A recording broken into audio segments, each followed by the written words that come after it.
Bar association के काफी पुराने टाइम से वकालत कर रहे हैकल सर प्रेजेंट है, जो कि क्रिमिनल लॉयर है। इनके बारे में काफी लोग जानते हैं और बाकी की बातें मैं उन्हीं से करूंगा और वही आपको सारी बातें बताएंगे। सीखने के लिए आप लोगों को बहुत कुछ मिलेगा। इसके पहले लास्ट जो सेमिनार हुई थी, कितने लोग थे उससे पार्टिसिपेट किए थे? कैसा लगा था लास्ट सेमिनार? अच्छा था। अगर जो लोग लास्ट सेमिनार अटेंड नहीं कर पाए होंगे तो वो यूट्यूब में जाकर उस सेमिनार का वीडियोस वगैरह देख सकते हैं। सोमनाथ सर के द्वारा कराया गया था। यूट्यूब तो सब लोग चलाते होंगे।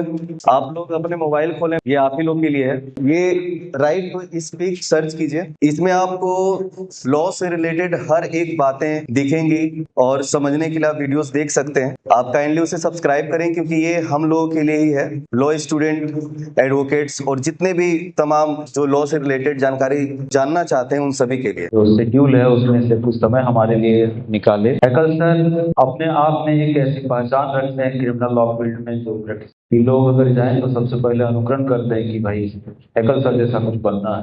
किसी समय प्रैक्टिस हम भी करते थे तो हैकल सर को देखते थे और कुछ सीखने की कोशिश करते कि सर बोल कैसे रहे हैं, क्या कर रहे हैं, किस तरह से जज के पास प्रेजेंटेशन है, इनका प्रिपरेशन कैसे है। ऐसा बहुत हमने भी सीखने की बहुत कोशिश की है। तो हैकल सर के पास आज क्लास को हैंड ओवर करते हुए आप सब यहाँ पर रहें, सुने और क्लास में 3 ड्रॉप साइलेंट होना चाहिए। मोबाइल को आप साइलेंट मोड में रखो। अगर किन्हीं को अगर बहुत आवश्यक कार्य है तो अगर आप निकल सकते हो तो निकल जाओ, और बैठना तो सुनो और पेन और पेपर अपने पास रखो। देखो, ये I feel very immense pleasure कि आज सर के साथ बैठने का मौका मिला काफी दिनों के बाद। सर से हमारी पहचान काफी पुराना है। सर के फादर हुआ करते थे, जब कोर्ट में आते थे तो बस उनके सामने मैं ऐसे सर रख देता था और वो मेरे सर पे हाथ रखते थे, है ना। सर के एक भाई भी हैं, अभी लॉयर है। He is one of the very few lawyer who is equally good in civil as well as criminal. वो दोनों करते हैं। तो सर से बड़ा आना संबंध है और हमें बड़ी खुशी हुई कि आज हमें मौका मिला है।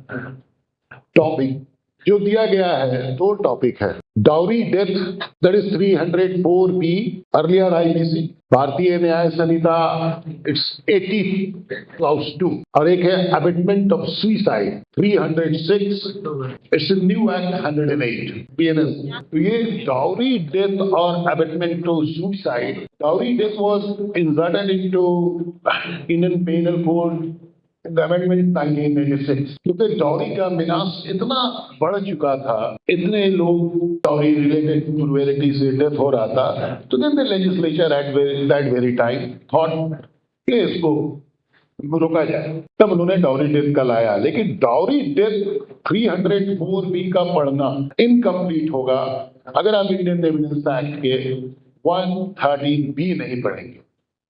113B I think it is 118 भारतीय साक्ष्य अधिनियम। उसी तरह abetment of suicide, abetment of suicide बहुत तरह का होता है, बट यहाँ it is related with abetment of suicide of a married woman. Suicide तो ऐसे भी बहुत तरह का अबेटमेंट होता है, but this topic is related with only a married woman. तो उसके लिए 113A इंडियन एविडेंस है एंड 170 BSA, और एक टॉपिक है from FIR to chargesheet. FIR to chargesheet it will take at least 20 lectures to complete that. पुराने CRPC में 154 से लेकर 173 तक जो प्रोविजंस थे, आज BNSS में 173 टू 193, तो ये ऑलमोस्ट 20 और 21 सेक्शंस जो हैं या जो CRPC में हुआ करते थे और आज BNSS में है, ये रेस्ट ऑफ द सारे सेक्शन पे भारी है, क्योंकि इससे किसी का कंट्रोल नहीं है। इन्वेस्टिगेटिंग अथॉरिटी का कंट्रोल है, कोर्ट का कोई कंट्रोल नहीं है। Court cannot interfere.